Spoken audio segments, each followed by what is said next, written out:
The period between 1789 and 1848 witnessed a wave of revolutionary activity across the Atlantic world. In this video, we're going to look at 13 different revolutions that took place during this time period, which historians refer to as the Age of Atlantic Revolutions. And partly, they were about throwing off the shackles of colonial rule and establishing a new political order in which power resided in the hands of the people. So what were these revolutions about? Well, partly they were about Enlightenment ideas like liberty and equality, popular sovereignty and natural rights, democracy, and the abolition of slavery. Next, there was the French Revolution, which began with the storming of the Bastille and led to the overthrow of the monarchy and the establishment of a republic.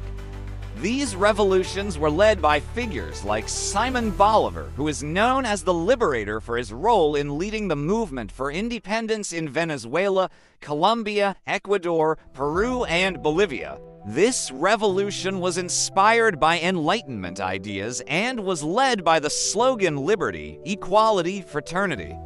It was led by a group of Creole elites who wanted more control over their own affairs. Let's begin with the American Revolution, which saw the 13 colonies of North America declare independence from the rule of King George II and create a new nation founded on the principles of liberty and self-government.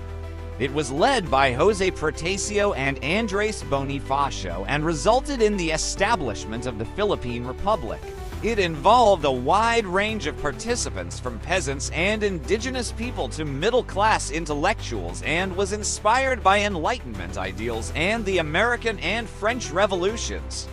It was led by slaves and resulted in the island gaining independence from Britain.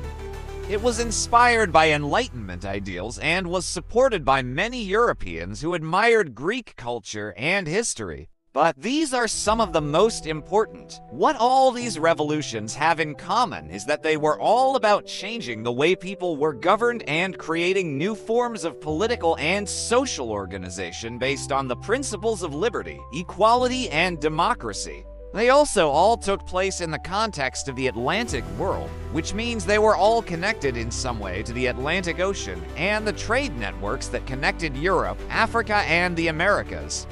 It was led by Toussaint Louverture, who fought for the independence of Haiti from French colonial rule. He was later betrayed and sold into slavery, but his legacy lived on and inspired other revolutionary movements around the world. And it marked a shift away from the old order of things and towards a new